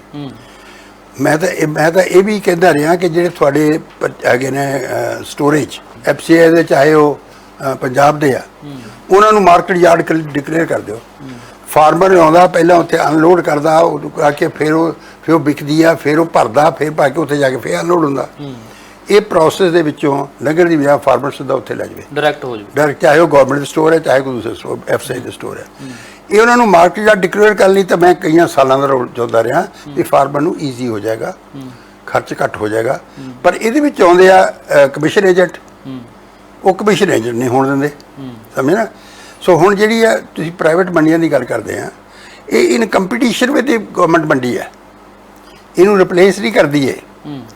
ਹੁਣ ਮੈਂ ਇੱਕ ਸਵਾਲ ਕਰਦਾ ਕਿ ਮੈਂ ਇੱਕ ਫਾਰਮਰ ਹਾਂ, ਜਿੱਦਾਂ ਅਡਾਨੀ ਗਰੁੱਪ ਹੈ ਜੀ, ਮੈਂ ਚੋਇਸ ਕਰਦਾ ਕਿ ਮੈਂ ਇਹਦੀ ਆਪਣੀ ਸਰਕਾਰੀ ਮੰਡੀ 'ਚ ਲੈ ਕੇ ਜਾਵਾਂ ਕਿ ਉੱਥੇ ਲੈ ਕੇ ਜਾਵਾਂ। ਮੈਂ ਦੇਖਦਾ ਵੀ ਮੈਨੂੰ ਕੀਮਤ ਜ਼ਿਆਦਾ ਦਿੰਦਾ ਔਰ ਮੈਨੂੰ ਸੌਖਾ ਸਿੱਧਾ ਮੰਡੀ ਲੋਡ ਕਰ ਦੇਣੀ ਹੈ। ਸੁਣੋ ਨਾ ਮੇਰੀ ਗੱਲ, ਸੁਣੋ, ਸਮਝ ਗਿਆ ਤੁਹਾਡੀ ਗੱਲ, ਲੋਡ ਕਰ ਦੇਣੀ ਹੈ। ਮੈਂ ਸਰਕਾਰੀ ਮੰਡੀ ਕਿਉਂ ਜਾਊਂ? ਉਹ ਸਰਕਾਰੀ ਮੰਡੀ ਸ਼ੁੱਡ ਕੰਪੀਟ ਵਿਦ ਦੈਮ। ਜਿਹੜੇ ਕਿਸਾਨ ਨੇਤਾ ਨੇ ਜਾਂ ਹੋਰ ਪੋਲੀਟੀਸ਼ੀਅਨ ਨੇ, ਉਹ ਇਹ ਕਹਿ ਰਹੇ ਨੇ ਕਿ ਠੀਕ ਹੈ, ਕੁਝ ਸਮੇਂ ਵਾਸਤੇ ਤਾਂ ਹੋ ਸਕਦਾ ਕਿ ਪ੍ਰਾਈਵੇਟ ਪਲੇਅਰ ਰੇਟ ਜ਼ਿਆਦਾ ਦੇ ਦੇਣ, ਪਰ ਸਰਕਾਰ ਹੱਥ ਪਿੱਛੇ ਖਿੱਚੂਗੀ, ਫਿਰ ਪ੍ਰਾਈਵੇਟ ਵਾਲੇ ਵਧਣਗੇ, ਫਿਰ ਉਹ ਮਰਜ਼ੀ ਦਾ ਭਾਅ। ਦੇਖੋ, ਇਹ ਹੈਗੇ ਨੇ ਕੰਜੈਕਚਰ। ਤੁਸੀਂ ਕਹੋ ਕੱਲ ਨੂੰ ਸੈਟੇਲਾਈਟ ਗਿਰਨਾ ਹਿੰਦੁਸਤਾਨ ਦੇ ਉੱਤੇ, ਅੰਦਾਜ਼ਾ ਹੈ ਤੁਹਾਡਾ। ਅੱਜ ਜੋ ਨਹੀਂ ਹੈ ਤੁਸੀਂ ਉਹਦੀ ਗੱਲ ਕਰੋ, ਕੱਲ ਨੂੰ ਪਰਸੋਂ ਨੂੰ ਕੀ ਹੋਣਾ ਫਿਰ ਦੇਖ ਲਓ। ਇਹ ਹਾਊ ਕੈਨ ਯੂ, ਤੁਸੀਂ ਜੱਜਮੈਂਟ ਕਿੱਦਾਂ ਕਰ ਸਕਦੇ ਹੋ ਵੀ ਆ ਜਿਹੜਾ ਉਹ ਉਸ ਚੀਜ਼ ਨੂੰ ਲੀਡ ਕਰੂਗਾ? ਕਿੱਦਾਂ ਕਰ ਸਕਦੇ ਹੋ ਤੁਸੀਂ? ਭਾਈ ਸਾਹਿਬ, ਮੇਰੇ ਦਿਮਾਗ ਦੇ ਵਿੱਚ ਫਾਰਮਰ ਹੈ, ਮੇਰੇ ਦਿਮਾਗ 'ਚ ਇੱਕ ਗਵਰਨਮੈਂਟ ਨਹੀਂ ਜੀ ਕਿ ਪੈਸਾ ਇਕੱਠਾ ਕਰਕੇ ਉਹਨੂੰ ਵੇਸਟ ਕਰੇ। ਮੇਰੇ ਦਿਮਾਗ 'ਚ ਫਾਰਮਰ ਹੈ ਕਿ ਫਾਰਮਰ ਨੂੰ ਕੀਮਤ ਪੂਰੀ ਮਿਲਣੀ ਚਾਹੀਦੀ ਆ, ਕੰਪੀਟੀਟਿਵ ਮਿਲਣੀ ਚਾਹੀਦੀ ਹੈ। ਜਿੰਨਾ ਚਿਰ ਮੰਡੀਆਂ ਕੰਪੀਟੀਸ਼ਨ ਨਹੀਂ ਹੋਣਗੀਆਂ, ਉਹਨਾਂ ਚਿਰ ਉਹਨੂੰ ਕੀਮਤ ਨਹੀਂ ਮਿਲੇਗੀ। ਪਰ ਰੌਲਾ ਤਾਂ MSP ਦਾ ਪਾ ਲਿਆ। MSP ਦਾ ਰੌਲਾ ਹੈ ਇਸ ਵੇਲੇ। MSP ਦੇਖੋ, ਇਸ ਵੇਲੇ ਜਿਹੜਾ ਐਗਰੀਕਲਚਰ ਦਾ ਇੰਚਾਰਜ ਹੈ, ਫਾਰਮਰ ਸਨ ਹੈ, ਉੱਥੋਂ ਹੁਸ਼ਿਆਰਪੁਰ ਤੋਂ, ਮੇਰਾ ਸਟੂਡੈਂਟ ਹੈ ਜੀ। ਉਹਨੇ ਮੈਨੂੰ ਇਹ ਕਿਹਾ, ਜਦ ਮੈਨੂੰ ਕਿਹਾ MSP ਦਾ, ਮੈਨੂੰ ਉਹਨੇ ਕਹੀ ਆ, ਕਹਿੰਦਾ ਪ੍ਰੋਫੈਸਰ ਸਾਹਿਬ, ਕਿਸੇ ਸਟੇਜ ਉੱਤੇ ਕਿਸੇ ਨੇ ਵੀ ਕਿਤੇ ਵੀ MSP ਦੀ ਗੱਲ ਹੀ ਨਹੀਂ ਕੀਤੀ। ਇਹ ਤਾਂ ਆਪ ਤੁਸੀਂ ਇੰਪੋਜ਼ ਕਰੀ ਜਾਂਦੇ ਹੋ, MSC ਨੂੰ ਹੋ ਜਾਣਾ, MPC ਨੂੰ ਹੋ ਜਾਣਾ। ਗਡਕਰੀ ਸਾਹਿਬ ਦਾ ਬਿਆਨ ਸਾਹਮਣੇ ਆਇਆ ਨਾ, ਸਟੇਟਮੈਂਟ ਬਿਆਨ ਮੈਂ ਤੁਹਾਨੂੰ ਕੀ ਦੱਸਿਆ, 50 ਬਿਆਨ ਹੁੰਦੇ ਰਹਿਣ। ਇਹ MSP ਖਤਮ ਨਹੀਂ ਹੋ ਸਕਦੀ। ਤੁਹਾਨੂੰ ਮੈਂ ਪਹਿਲਾਂ ਦੱਸ ਚੁੱਕਾ ਰੀਜ਼ਨਸ, ਸਮਝੇ ਨਾ, ਕਿ ਉਥਲ ਪੁਥਲ ਹੋ ਜੂਗੀ, ਨਹੀਂ ਹੋ ਸਕਦੀ। ਮੈਂ ਸੋਸ਼ਲ ਅਨਰੈਸਟ ਹੋ ਜਾਏਗੀ ਕਿਸੇ ਵੀ ਸਰਕਾਰ 'ਚ। ਜੇ MSP ਖਤਮ ਕਰਕੇ ਗਵਰਨਮੈਂਟ ਅੱਜ ਉਹਨਾਂ ਕੋਲ ਦਾਣੇ ਪਏ ਆ, ਕਿੱਥੋਂ ਲੈਣਗੇ? ਸਮਝੇ ਨਾ। ਇਹ MSP ਜਿਹੜੀ ਆ ਬਹੁਤ ਸੋਚ ਸਮਝ ਕੇ ਬਣਾਈ ਗਈ ਆ। ਇਹਦੇ ਨਾਲ FCI ਕ੍ਰੀਏਟ ਕੀਤੀ ਗਈ, ਇਹਦੇ ਨਾਲ PDS ਸਿਸਟਮ ਕ੍ਰੀਏਟ ਕੀਤਾ ਗਿਆ ਔਰ ਉਹਨਾਂ ਕਮਿਸ਼ਨ ਬਣਾਇਆ ਗਿਆ। ਇਹ ਇੱਕ ਮੈਂ ਕਿਉਂਕਿ ਆਰਟੀਕਲ ਅੱਜ ਕੱਲ੍ਹ ਅਖਬਾਰਾਂ ਦੇ ਵਿੱਚ ਇਸ ਨੂੰ ਭੰਨਿਆ ਨਹੀਂ ਜਾ ਸਕਦਾ। ਅੱਜ ਕੱਲ੍ਹ ਆਰਟੀਕਲ ਬਹੁਤ ਆ ਰਹੇ ਨੇ, ਅਰਥ ਸ਼ਾਸਤਰੀ ਨੇ, ਖੇਤੀ ਨਾਲ ਸੰਬੰਧਿਤ ਨੇ, ਬਹੁਤ ਕੁਝ ਅਖਬਾਰਾਂ 'ਚ ਛਪ ਰਿਹਾ। ਉਹ ਕਹਿ ਰਹੇ ਕਿ ਜਦੋਂ ਅਨਾਜ ਦੀ ਲੋੜ ਸੀਗੀ ਉਦੋਂ ਇਹ ਚੀਜ਼ਾਂ ਗਠਿਤ ਕੀਤੀਆਂ ਗਈਆਂ, ਮੰਡੀ ਬੋਰਡ ਹੋ ਗਿਆ, CACP ਵਾਲੀ ਗੱਲ ਹੋ ਗਈ, ਹੋਰ ਜਿੰਨੀਆਂ ਵੀ ਆਰਗੇਨਾਈਜੇਸ਼ਨ, FCI ਹੋ ਗਈ, ਇਹਨਾਂ ਨੂੰ ਖਤਮ ਕੀਤਾ ਜਾਊਗਾ ਸਰਕਾਰ ਦੇ ਵੱਲੋਂ। ਦੇਖੋ ਖਤਮ ਕੀਤਾ ਜਾਊਗਾ, ਡਿਜ਼ਾਸਟਰ ਹੋਏਗਾ। ਸਾਡੇ ਕੋਲ ਦਾਣੇ ਵਾਧੂ ਪਏ, ਲੋਕਾਂ ਦੀ ਐਕਸੈਸ ਨਹੀਂ, ਉਹਨਾਂ ਪਰਚੇਸ ਪਾਵਰ ਨਹੀਂ ਲੋਕਾਂ ਦੀ। ਇੱਕ ਹੁੰਦੀ ਆ ਤੁਹਾਡੀ ਡਿਮਾਂਡ ਤੇ ਸਪਲਾਈ ਜੀ। ਸਾਡੀ ਸਪਲਾਈ ਜਿਹੜੀ ਆ ਉਹ ਡਿਮਾਂਡ ਨਾਲੋਂ ਜ਼ਿਆਦਾ ਹੈ, ਠੀਕ ਹੈ। ਲੇਕਿਨ ਡਿਮਾਂਡ ਕਾਹ 'ਤੇ ਡਿਪੈਂਡ ਕਰਦੀ ਹੈ? ਪਰਚੇਸਿੰਗ ਪਾਵਰ 'ਤੇ। ਉਹ ਹੈ ਨਹੀਂ, ਲੋਕਾਂ ਦੀ ਐਕਸੈਸ ਨਹੀਂ ਹੈ। It is not availability of food, ਸਿਰਫ ਕਿ ਫੂਡ ਅਵੇਲੇਬਲ ਹੈ। ਸਵਾਲ ਤਾਂ ਫੂਡ ਦੀ ਐਕਸੈਸ ਹੈ ਕਿ ਨਹੀਂ ਹੈ ਤੁਹਾਡੀ ਜੀ। ਉਸ ਹਿਸਾਬ ਨਾਲ ਦੇਖੋ ਤੇ ਇਹ ਦਾਣੇ ਸਾਡੇ ਜ਼ਿਆਦਾ ਨਹੀਂ ਹੈ। ਜਿਹੜਾ ਹੁਣ ਕਹਿ ਰਹੇ ਆ ਇੱਕ ਮਾੜਾ ਜਿਹਾ ਧੱਕਾ ਪੈ ਲੱਗਾ, ਜੀ ਜੀ, ਲੋਕ ਭੁੱਖੇ ਮਰਨ ਲੱਗ ਪਏ ਨਾਲ ਹੀ, ਸਮਝੇ ਨਾ। ਸੋ ਇਹ ਜਿਹੜੀ ਹੈ ਸਿਚੁਏਸ਼ਨ, ਇਕਨੋਮਿਕ ਨੂੰ ਅੰਡਰਸਟੈਂਡ ਕਰਨਾ ਸੌਖੀ ਜੀ ਗੱਲ ਨਹੀਂ। ਸਰਕਾਰ ਦਾ 8% ਰੁਪਈਆ ਲੱਗਦਾ ਹੈ ਜੇ ਇਹ ਸਿਸਟਮ ਦੇ ਥਰੂ ਪ੍ਰੋਕਿਉਰਮੈਂਟ ਹੁੰਦੀ ਹੈ, ਜਿਹੜਾ ਕਮਿਸ਼ਨ ਏਜੰਟਾਂ ਦਾ ਏ ਜਾਂ ਰੂਰਲ ਡਿਵੈਲਪਮੈਂਟ ਫੀਸ ਹੈ, ਮੰਡੀ ਫੀਸ ਹੈ, ਸਾਰਾ ਕੁਝ। ਜੇ ਪ੍ਰਾਈਵੇਟ ਪਲੇਅਰ ਆਉਂਦੇ ਨੇ ਜਿਹੜੇ ਜੋ ਤੌਖਲੇ ਪ੍ਰਗਟ ਕਰ ਰਹੇ ਨੇ, ਉਹ ਕਹਿੰਦੇ ਤਾਂ 1.5% 'ਚ ਸਰ ਜਾਣਾ। ਦੇਖੋ ਗੱਲ ਜਿਹੜਾ ਉਹ ਪਰਸੈਂਟੇਜ ਬਚਾਉਣੀ ਚਾਹੁੰਦੀ ਹੈ ਜੇ ਗਵਰਨਮੈਂਟ ਜੇ ਉਹ ਟੈਕਸ ਲੈਣਾ ਚਾਹੁੰਦੀ ਹੈ ਤੇ ਇਹ 'ਤੇ ਐਮਫਸਾਈਜ਼ ਕਰੇ ਕਿ ਜਿਹੜੀ ਪ੍ਰਾਈਵੇਟ ਮੰਡੀ ਆ ਉਹ ਨਹੀਂ ਟੈਕਸ ਦੇਵੇ ਜੋ ਦੂਜੀ ਮੰਡੀ ਦਿੰਦੀ ਹੈ। ਗਵਰਨਮੈਂਟ ਦਾ ਐਮਫਸਾਈਜ਼ ਜਿਹੜੀ ਆ ਜੇ ਗਵਰਨਮੈਂਟ ਵੱਲੋਂ ਕਰਨਾ ਹੋਵੇ ਤਾਂ ਇਹੀ ਐਮਫਸਾਈਜ਼ ਹੋਣਾ ਚਾਹੀਦਾ। ਜਿਹੜੀਆਂ ਸਾਡੀਆਂ ਪੋਲੀਟੀਕਲ ਪਾਰਟੀਆਂ ਉਹਨਾਂ ਦਾ ਐਮਫਸਾਈਜ਼ ਇਹ ਹੋਣਾ ਚਾਹੀਦਾ ਕਿ ਫਾਰਮਰ ਨੂੰ ਕੀਮਤ ਜ਼ਿਆਦਾ ਮਿਲੇ। ਗਵਰਨਮੈਂਟ ਜਿਹੜੀ ਆ ਫਾਰਮਰ ਦੀ ਕਾਸਟ ਦੇ ਉੱਤੇ ਪੈਸੇ ਨਾ ਜਮ੍ਹਾਂ ਕਰੇ, ਸਮਝੇ ਨਾ। ਇਹ ਦੋ ਆਬਜੈਕਟਿਵ ਬੜੇ ਵੱਖਰੇ ਵੱਖਰੇ ਆ ਜੀ। ਇਹਨੂੰ ਵੱਖਰੇ ਕਰਕੇ ਦੇਖਣਾ ਚਾਹੀਦਾ। ਗਵਰਨਮੈਂਟ ਤਾਂ ਪਿੱਟੇਗੀ ਕਿ ਸਾਨੂੰ ਨਹੀਂ ਆਉਂਦਾ, ਲੇਕਿਨ ਅਗਰ ਉਹਨੂੰ ਫਾਰਮਰ ਨੂੰ ਪੈਸੇ ਜ਼ਿਆਦਾ ਮਿਲਦੇ ਆ ਤਾਂ ਫਿਰ ਉਹਦੇ ਵਿੱਚ ਮੈਂ ਤਾਂ ਫਾਰਮਰ ਦੇ ਨਾਲ ਹੈ। ਦੂਜੀ ਗੱਲ ਇਹ ਜਿਹੜਾ ਪੈਸਾ ਹੈ ਨਾ ਮੰਡੀਆਂ ਵਾਲਾ, ਤੁਹਾਨੂੰ ਮੈਂ ਪਹਿਲਾਂ ਦੱਸ ਚੁੱਕਾ, ਇਹ ਕਿਸੇ ਬਜਟ ਵਿੱਚ ਨਹੀਂ ਨਿਕਲਦਾ। ਨਹੀਂ, ਆ ਹੁਣ ਮੰਡੀ ਬੋਰਡ ਦੇ ਅਧੀਨ ਸੜਕਾਂ ਬਣਦੀਆਂ ਨੇ, ਕਹਿੰਦੇ ਫਿਰ ਬਣਿਆ ਨਹੀਂ ਕਰਨਗੇ। ਕਿਉਂ ਨਹੀਂ ਬਣਿਆ ਕਰਨਗੇ? ਸਵਾਲ ਤਾਂ ਹੈ ਵੀ ਮੰਡੀ, ਮੈਂ ਤਾਂ ਨਹੀਂ ਕਹਿੰਦਾ ਵੀ ਟੈਕਸ ਨਾ ਲਾਓ। ਮੰਡੀ ਬੋਰਡ ਦੇ ਅਧੀਨ ਜਿਹੜੀਆਂ ਸੜਕਾਂ ਬਣਦੀਆਂ, ਜਿੰਨੀਆਂ ਕਿ ਬਣਦੀਆਂ, ਸਾਨੂੰ ਪਤਾ ਹੀ ਉਹਦਾ ਮੰਡੀਆਂ ਸਾਰੀ ਟੁੱਟੀਆਂ ਪਈਆਂ ਜਿਹੜੀ ਪਈਆਂ। ਪਿੱਛੇ ਜੇ ਕਰਜ਼ਾ ਲਿਆ ਮੰਡੀ ਬੋਰਡ ਤੇ ਕਿਸਾਨਾਂ ਨੂੰ ਜਿਹੜਾ ਕਰਜ਼ਾ ਮਾਫ ਕੀਤਾ, ਜਿਹੜਾ 10,000 ਕਰੋੜ ਦੀ ਗੱਲ ਹੈ, ਮਿਸਯੂਜ਼ ਹੀ ਕੀਤਾ। ਉਹ ਮਿਸਯੂਜ਼ ਹੀ ਕੀਤਾ, ਯੂਜ਼ ਤਾਂ ਨਹੀਂ ਕੀਤਾ ਉਹਨੂੰ। ਨਹੀਂ, ਉਹ ਕਿਸਾਨਾਂ ਦਾ ਕਰਜ਼ਾ। ਮੈਂ ਤੁਹਾਨੂੰ, ਤੁਸੀਂ ਉਹ ਚੀਜ਼ ਬਜਟ 'ਚ ਕਿਉਂ ਨਹੀਂ ਪਾਉਂਦੇ ਬਈ? ਉਹਦੀ ਅਕਾਊਂਟੇਬਿਲਿਟੀ ਹੁੰਦੀ ਹੈ। ਜਿਹੜਾ ਐਕਸਟਰਾ ਬਜਟਰੀ ਪ੍ਰੋਵੀਜ਼ਨ, ਉਹਦੀ ਕੋਈ ਅਕਾਊਂਟੇਬਿਲਿਟੀ ਨਹੀਂ। ਸੋ ਇਹ ਪੈਸਾ ਭਾਈ ਮਿਸਯੂਜ਼ ਹੁੰਦਾ। ਅੱਛਾ, ਕਿਉਂਕਿ ਦੇਖੋ ਜੌਲ ਸਾਹਿਬ, ਸਵਾਲ ਇਹ ਹੈ, ਮੈਂ ਪਹਿਲਾਂ ਵੀ ਗੱਲ ਕੀਤੀ ਹੈ ਕਿ ਕਾਂਗਰਸ, ਲੋਕ ਇਨਸਾਫ ਪਾਰਟੀ, ਸੁਖਪਾਲ ਖਹਿਰਾ, ਆਮ ਆਦਮੀ ਪਾਰਟੀ, ਭਾਰਤੀ ਕਿਸਾਨ ਯੂਨੀਅਨ ਲੱਖੋਵਾਲ, ਭਾਰਤੀ ਕਿਸਾਨ ਯੂਨੀਅਨ ਰਾਜੋਵਾਲ, ਹੋਰ ਏਕਤਾ ਉਗਰਾਹਾਂ, ਸਾਰੀਆਂ 16 ਦੀਆਂ 16 ਸਾਰੀਆਂ ਇੱਕ ਪਾਸੇ ਨੇ। ਉਹ ਕਹਿੰਦੇ ਆ ਕਿ ਇਹ ਕਾਲਾ ਕਾਨੂੰਨ ਹੈ। ਉਹਨਾਂ ਦਾ ਰਾਈਟ ਹੈ ਆਪਣਾ ਐਜੀਟੇਟ ਕਰਨਾ, ਉਹਦਾ ਰਾਈਟ ਹੈ ਰੋਡ ਮਾਰਚ ਕਰਨ ਦਾ। ਉਹ ਕਹਿ ਰਹੇ ਅਸੀਂ ਕਿਸਾਨ ਹਤੈਸ਼ੀਆਂ, ਤੁਸੀਂ ਫਿਰ ਕਿਵੇਂ ਇਹਨੂੰ ਹੱਕ 'ਚ ਦੱਸ ਰਹੇ ਹੋ? ਮੈਂ ਕਿਸਾਨਾਂ ਦਾ ਦੁਸ਼ਮਣ ਹੈ, ਮੇਰੇ ਆਪਣੇ ਵਿਊ ਨੇ, ਉਹਨਾਂ ਨਹੀਂ ਪਸੰਦ ਹੈ ਨਾ ਸਹੀ। ਇਹ ਜਿਹੜਾ ਆਰਡੀਨੈਂਸ ਹੈ, ਇਹਦੇ ਵਿੱਚ MSP ਦੀ ਕੋਈ ਗੱਲ ਨਹੀਂ, ਇਹਦੇ ਵਿੱਚ ਮੰਡੀ ਬੋਰਡ ਖਤਮ ਕਰਨ ਦੀ ਹਾਲੇ ਕੋਈ ਗੱਲ ਨਹੀਂ, ਕਮਿਸ਼ਨ ਏਜੰਟ ਖਤਮ ਕਰਨ ਦੀ ਕੋਈ ਗੱਲ ਨਹੀਂ, ਇਹ ਸਿਸਟਮ ਖਤਮ ਕਰਨ ਦੀ ਕੋਈ ਗੱਲ ਨਹੀਂ, ਪਰ ਅੱਗੇ ਰੱਖਿਆ ਹੀ ਜਾ ਰਿਹਾ ਕਿ ਦੇਖੋ ਗੱਲ ਆ, ਮੈਂ ਇਹਦੇ 'ਚ ਕੀ ਕਹਿ ਸਕਦਾ? ਜੇ ਕਿਸੇ ਨੂੰ ਬੰਦੇ ਨੂੰ ਪਤਾ ਨਹੀਂ ਤੂੰ ਐਜੀਟੇਸ਼ਨ ਕਰੀ ਜਾਂਦਾ, ਮੈਂ ਕੀ ਕਰ ਸਕਦਾ ਉਹਦੇ 'ਚ? ਸਵਾਲ ਹੈ, ਇਹ ਆਰਡੀਨੈਂਸ ਹੈ, ਐਕਟ ਨਹੀਂ ਹੈ। ਇਹਨੇ ਪਾਰਲੀਮੈਂਟ ਜਾਣਾ, ਉੱਥੇ ਇਹਨਾਂ ਦੇ MP ਲੜਨ, ਪ੍ਰੈਜ਼ੈਂਟ ਕਰਨਾ ਉਹਨੂੰ ਜਾ ਕੇ। ਪਰ ਉੱਥੇ ਤਾਂ ਬਹੁਮਤ ਹੈ ਨਾ ਜੀ, ਸੱਤਾ ਬਹੁਮਤ ਹੋ। ਦੇਖੋ ਤਾਂ ਗਵਰਨਮੈਂਟ ਜਿੱਥੇ ਬਹੁਮਤ ਹੈ ਤੁਸੀਂ ਕੁਛ ਨਹੀਂ ਕਰ ਸਕਦੇ, ਨੋ ਡਾਊਟ ਅਬਾਊਟ ਇਟ ਹੈ। ਤੇ ਜੇ ਰੌਲੀ ਪਾਵੇਂ ਤਾਂ ਵੀ ਕੁਝ ਨਹੀਂ ਕਰ ਸਕਦੇ। ਨਹੀਂ, ਪਰ ਚਲੋ ਸੜਕਾਂ ਦੇ ਉੱਤੇ ਤਾਂ ਵੀ ਕੁਝ ਨਹੀਂ ਕਰ ਸਕਦੇ। ਵਿਰੋਧ ਕਰਨਾ ਤਾਂ ਹੱਕ ਹੈ। ਚਲੋ ਉੱਥੇ ਵੀ ਤਾਂ ਵਿਰੋਧ ਕਰਨ, ਪਾਰਲੀਮੈਂਟ 'ਚ ਡਟ ਕੇ ਵਿਰੋਧ ਕਰਨ, ਕਿਉਂ ਨਾ ਕਰਨ? ਜੇ ਉਹ ਸਮਝਦੇ ਆ ਲੌਜਿਕ ਹੋਊਗੀ, ਉੱਥੇ ਕੋ ਬੋਰੇ ਕੋ ਜਵਾਬ ਮਿਲੂਗਾ। ਇੱਕ ਸਾਡੇ ਜਿਹੜੀ ਧਿਆਨ 'ਚ ਆਈ ਗੱਲ ਉਹ ਇਹ ਆਈ ਕਿ ਇਹਦੇ ਵਿੱਚ ਇਹ ਹੋ ਗਿਆ ਕਿ ਕੋਈ ਵੀ ਕਿਸਾਨ ਆਪਣੀ ਜਿੰਸ ਕਿਤੇ ਵੀ ਲਿਜਾ ਸਕਦਾ, ਕਿਹਨੂੰ ਮਰਜ਼ੀ ਵੇਚ ਸਕਦਾ, ਕਿੰਨੇ ਮਰਜ਼ੀ ਰੇਟ ਤੇ ਵੇਚ ਸਕਦਾ। ਉਹ ਕਹਿੰਦੇ ਕਿ ਛੋਟਾ ਕਿਸਾਨ ਹੈ, ਉਹ ਦਿੱਲੀ ਕਿੱਥੇ ਲੈ ਜਾਊਗਾ? ਦੇਖੋ ਗੱਲ ਹੈ, ਛੋਟੇ ਕਿਸਾਨ ਤੋਂ ਮੈਂ ਨਹੀਂ ਐਕਸਪਰਟ, 2 ਏਕੜ ਦਾ ਫਾਰਮਰ ਲੈ ਕੇ ਬੰਬਈ ਜਾ ਕੇ ਵੇਚੂਗਾ। ਬਿਲਕੁਲ। ਦਿਸ ਇਜ਼ ਥਰੂ ਗੈਦਰਰ, ਉਹਨੂੰ ਕਹਿੰਦੇ ਆ ਆਪਣਾ ਜਿਹੜੇ ਬੰਦੇ ਐਗਰੀਗੇਟਰਸ ਨੇ, ਉਹ ਕੋਆਪਰੇਟਿਵ ਵੀ ਹੋ ਸਕਦੀ ਹੈ, ਉਹ ਪ੍ਰਾਈਵੇਟ ਵੀ ਹੋ ਸਕਦੀ ਹੈ। ਉਹਦੇ ਵਾਸਤੇ ਹੈ ਕਿ ਉਹ ਕਿਤੇ ਵੀ ਵੇਚ ਸਕਦਾ। ਜੇ ਉਹਨੂੰ ਕੀਮਤ ਜ਼ਿਆਦਾ ਮਿਲਦੀ ਹੈ ਤਾਂ ਫਾਰਮਰ ਨੂੰ ਜ਼ਿਆਦਾ ਕੀਮਤ ਦੇਗਾ। ਹੁਣ ਉਹ ਸਟੋਰੇਜ ਵਾਲੀ ਗੱਲ ਆ ਗਈ ਕਿ ਸਟੋਰ ਕਰ ਸਕਦਾ। ਕਿਹੜਾ ਕਿਸਾਨ ਹੈ ਜਿਹਦੇ ਕੋਲ ਸਟੋਰੇਜ ਦਾ ਸਿਸਟਮ? ਕਿਸਾਨ ਨੇ ਕਿਉਂ ਸਟੋਰ ਕਰਨਾ? ਇੱਕ ਟ੍ਰੇਡਰ ਕੰਸੋਰ ਕਰ ਸਕਦਾ, ਉਹ ਬਾਈ ਕਰੂਗਾ, ਉਹਨੂੰ ਕ੍ਰੈਡਿਟ ਮਿਲਦਾ, ਉਹ ਬਾਈ ਕਰੂਗਾ। ਜੇ ਉਹਦੇ ਕੋਲ ਸਟੋਰ ਹੀ ਹੈ ਨਹੀਂ, ਸਟੋਰ ਹੀ ਤੁਸੀਂ ਕਰ ਦਿੰਦੇ ਹੋ ਤੇ ਲਿਮਿਟ ਲੱਗੀ ਆ ਅੰਡਰ ਐਸੈਂਸ਼ੀਅਲ ਕਮੋਡਿਟੀ ਐਕਟ, ਉਹਨੂੰ ਕ੍ਰੈਡਿਟ ਨਹੀਂ ਦਿੰਦੇ ਤਾਂ ਮਾਰਕੀਟ ਤੋਂ ਬਾਹਰ ਹੋ ਗਿਆ, ਫਿਰ ਤਾਂ ਗਵਰਨਮੈਂਟ ਹੀ ਰਹੇਗੀ ਜਿਸ ਪਾ ਮਰਜ਼ੀ ਖਰੀਦੇ। ਕਿਸਾਨ ਹੁਣ ਕਿਵੇਂ ਸਮਝਣ ਇਹਨਾਂ ਗੱਲਾਂ ਨੂੰ, ਇਹ ਆਰਡੀਨੈਂਸ ਨੂੰ ਕਿਵੇਂ ਸਮਝਣ? ਇਹ ਗੱਲ ਆ, ਕਿਸਾਨ ਵਿਚਾਰਿਆਂ ਨੂੰ ਨਹੀਂ ਪਤਾ। ਛੋਟੇ ਕਿਸਾਨ ਹੈ, ਉਹ ਮਿਸਲੀਡ ਕਿਤੇ ਜਾ ਸਕਦੇ ਆ। ਉਹ ਮੈਂ ਵੀ ਤਾਂ ਛੋਟਾ ਕਿਸਾਨ ਹੈ ਜੀ, ਮੈਂ ਪੜ੍ਹਿਆ ਲਿਖਿਆ, ਮੈਂ ਸਾਰੀ ਉਮਰ ਲਗਾਈ ਪਾਲਿਸੀ ਦੇ ਵਿੱਚ, ਤੇ ਮੈਂ ਤਾਂ ਉਹਨਾਂ ਦੇ ਹੱਕ, ਜੇ ਉਹਨਾਂ ਨੂੰ ਨਹੀਂ ਪਤਾ ਮੈਨੂੰ ਤਾਂ ਪਤਾ। ਸੋ ਮੈਂ ਤਾਂ ਫਾਰਮਰ ਦੇ ਹੱਕ ਦੀ ਗੱਲ ਕਰ ਰਿਹਾ, ਆਪਣੇ ਤਰੀਕੇ ਨਾਲ ਕਰ ਰਿਹਾ, ਆਪਣੀ ਲੌਜਿਕ ਨਾਲ ਕਰ ਰਿਹਾ। ਇਹਨਾਂ ਨੇ ਅਗਰ ਐਜੀਟੇਟ ਕਰਨਾ ਜੀ ਸਦਕੇ ਕਰ, ਇਹਨਾਂ ਦਾ ਹੱਕ ਬਣਦਾ। ਡਾਕਟਰ ਸਾਹਿਬ, ਹੋਰ ਬਹੁਤ ਪੰਜਾਬ ਐਗਰੀਕਲਚਰ ਯੂਨੀਵਰਸਿਟੀ ਦੇ ਨਾਲ ਸੰਬੰਧਿਤ ਅਰਥ ਸ਼ਾਸਤਰੀ ਨੇ, ਉਹਨਾਂ ਦੇ ਵੀ ਲੇਖ ਮੈਂ ਪੜ੍ਹ ਰਿਹਾ, ਉਹ ਵੀ ਇਹਦੇ ਅਗੇਂਸਟ ਹੀ ਨੇ। ਮੈਨੂੰ ਤਾਂ ਸਭ ਲੱਗਦੀ ਕਿ ਇਸ ਸਾਡੀ ਗੱਲ ਕਿਹੜੀ ਹੈ ਇਹਦੇ ਵਿੱਚ। ਉਹ ਸਾਡੀ ਯੂਨੀਵਰਸਿਟੀ ਦਾ ਸਟੂਡੈਂਟ ਹੈ ਜਿਹੜਾ ਉੱਥੇ ਬੈਠਾ ਜੀ, ਫਾਰਮਰ ਦਾ ਬੇਟਾ ਹੈ, ਟੌਪ ਦਾ ਇਕੋਨੋਮਿਸਟ ਹੈ। ਜਦ ਉਹ ਇਹ ਗੱਲ ਤੁਹਾਨੂੰ ਕਹਿ ਰਿਹਾ ਕਿ ਨਹੀਂ ਹੈ ਐਮਐਸਪੀ ਦੇ ਹੁੰਦਾ, ਤੇ ਐਮਐਸਪੀ ਦਾ ਕਿਉਂ ਡੰਡਾ ਲੈ ਕੇ ਮਗਰ ਪਏ ਆ? ਐਮਐਸਪੀ ਦਾ ਰੌਲਾ ਹੈ ਹੀ ਨਹੀਂ ਹਾਲੇ। ਆਓ ਤੁਸੀਂ ਤਾਂ ਫਿਰ ਕੰਜੈਕਚਰ ਕਰ ਰਹੇ ਹੋ ਅੱਗੇ ਜਾ ਕੇ, ਆਹ ਹੋ ਜੂ, ਉਹ ਹੋ ਜੂ, 10 ਸਾਲ ਬਾਅਦ ਇਦਾਂ ਹੋ ਜੂ, 12 ਸਾਲ ਬਾਅਦ ਇਦਾਂ ਹੋ ਜੂ, ਇਦਾਂ ਹੋ ਜੂਗਾ। ਉਹ ਸਿਰਫ ਖਦਸ਼ੇ ਨੇ, ਮੈਨੂੰ ਲੱਗਦਾ ਹਾਲੇ ਉਸ ਤਰ੍ਹਾਂ ਦਾ ਗਰਾਊਂਡ ਤੇ ਨਹੀਂ ਹੈ। ਦੇਖੋ ਮੈਂ ਤੁਹਾਨੂੰ ਗੱਲ ਦੱਸਦਾ ਜੀ, ਮੈਂ ਪੋਲੀਟੀਸ਼ੀਅਨ ਨਹੀਂ ਜੀ ਕਿ ਜੇ ਗਵਰਨਮੈਂਟ ਨੇ ਕੀਤਾ ਉਹਦੇ ਬਰਖਲਾਫ ਬੋਲੀ ਜਾਵਾਂ। ਮੇਰੀ ਆਪਣੀ ਲੌਜਿਕ ਹੈ, 60 ਸਾਲ ਤੋਂ ਵੀ ਜ਼ਿਆਦਾ ਮੈਂ ਆਪਣੀ ਪ੍ਰੋਫੈਸ਼ਨਲ ਲਾਈਫ ਦੇ ਵਿੱਚ ਜਿਹੜਾ ਉਹਨੂੰ ਡਿਸਪੈਸ਼ਨਲੀ ਲੌਜੀਕਲੀ ਪ੍ਰੈਜ਼ੈਂਟ ਕੀਤਾ, ਕਿਸੇ ਪਸੰਦ ਆਵੇ ਕਿਸੇ ਨਾ ਪਸੰਦ ਆਵੇ। ਜੀ ਸਦਕੇ ਪੋਲੀਟੀਕਲ ਪਾਰਟੀਆਂ ਨੇ ਉਹ ਐਗਜੀਬਿਸ਼ਨ ਕਰ, ਜੋ ਮਰਜ਼ੀ ਕਰ, ਲੇਕਿਨ ਮੈਂ ਆਪਣੇ ਵਿਊਜ਼ ਨੂੰ ਡਿਸਟੋਰਟ ਨਹੀਂ ਕਰ ਸਕਦਾ। ਤੁਹਾਨੂੰ ਕੀ ਲੱਗਦਾ ਫਿਰ ਵੀ ਵਿਰੋਧੀ ਧਿਰਾਂ ਦਾ ਕੰਮ ਸਿਰਫ ਇਹ ਆ ਵੀ ਸੱਤਾ ਚਾਪ ਜਿਹੜੀ ਪਾਰਟੀ ਹੈ ਉਹਦਾ ਫੈਸਲਾ, ਮੈਂ ਉਹਨਾਂ ਦੇ ਕੋਈ ਕਮੈਂਟ ਨਹੀਂ ਕਰਦਾ। I don't comment on that, ਕਿਉਂਕਿ ਦੇਖੋ ਉਹਨਾਂ ਦਾ ਆਪਣੇ ਆਈਡੀਆਜ਼ ਨੇ, ਆਪਣੀ ਅਪਰੋਚ ਹੈ, and they have that right. Doctor ਸਾਹਿਬ, ਸਾਡਾ ਮਕਸਦ ਕੀ ਹੈ? ਸਾਡਾ ਮਕਸਦ ਅਸਲ ਦੇ ਵਿੱਚ ਅੱਜ ਇਹ ਹੈ ਕਿ ਕਿਉਂਕਿ ਅਸੀਂ ਵੀ ਦੇਖ ਰਹੇ ਹਾਂ ਅਖਬਾਰਾਂ ਦੀਆਂ ਸੁਰਖੀਆਂ, ਮੀਡੀਆ ਦੇ ਵਿੱਚ ਡਿਸਕਸ਼ਨਸ, ਬਹਿਸਾਂ, ਡਿਬੇਟਸ, ਕਿ ਇੱਕ ਬਹਿਸ ਛਿੜੀ ਹੋਈ ਹੈ ਪੰਜਾਬ ਦੇ ਵਿੱਚ ਖਾਸ ਕਰਕੇ, ਕਿਉਂਕਿ ਖੇਤੀ ਪ੍ਰਧਾਨ ਸੂਬਾ ਹੈ, ਕਿ ਇਹ ਚੀਜ਼ ਜਿਹੜੀ ਆ ਉਹ ਕਿਸਾਨ ਵਿਰੋਧੀ ਹੈ।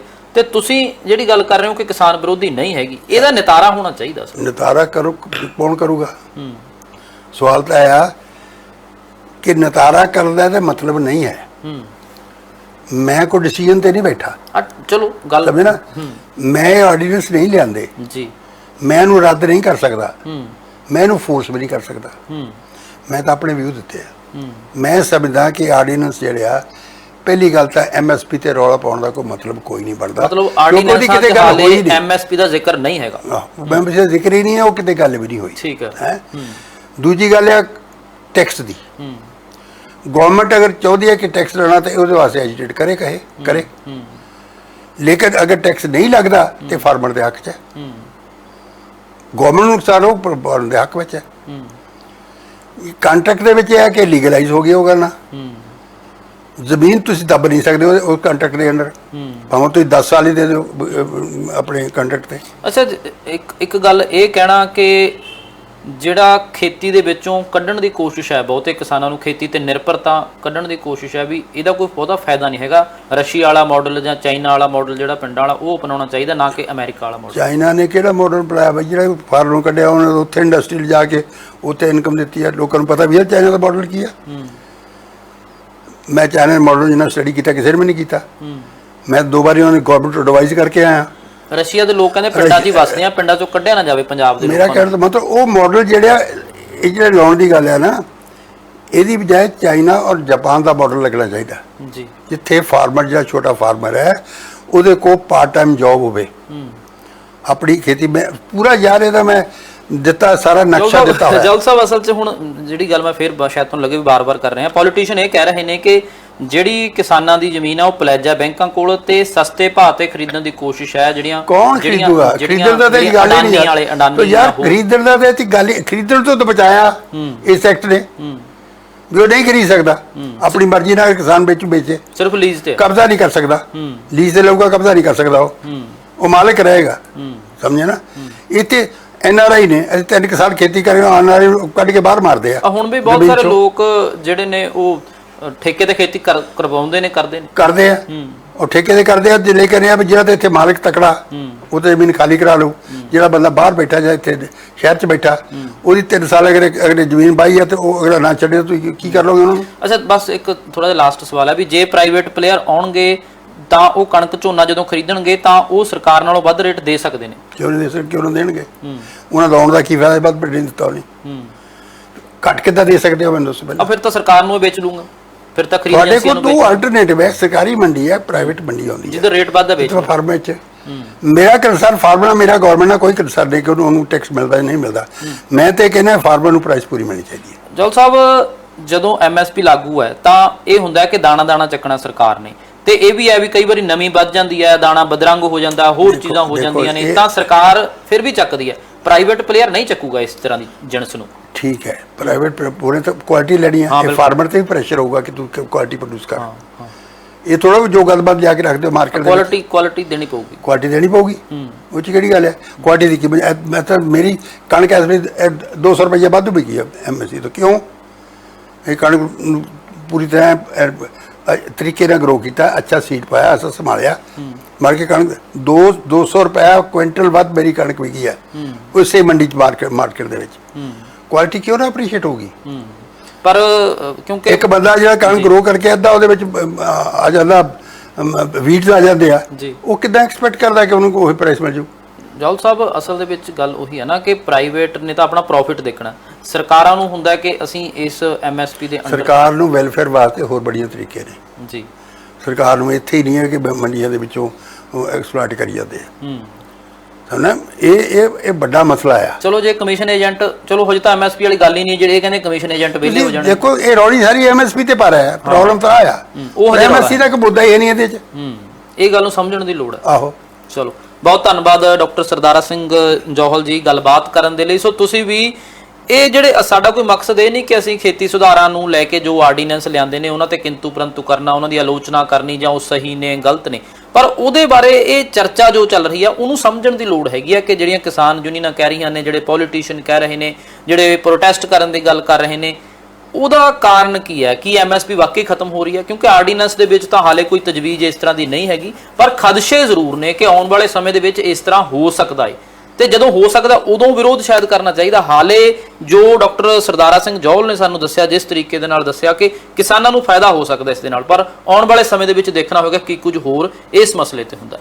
ਫਿਲਹਾਲ ਕੈਮਰਾਮੈਨ ਪਰਵਿੰਦਰ ਸਿੰਘ ਦੇ ਨਾਲ ਰਣਬੀਰ ਸਿੰਘ ਰਾਣਾ। ਸਤਿ ਸ਼੍ਰੀ ਅਕਾਲ।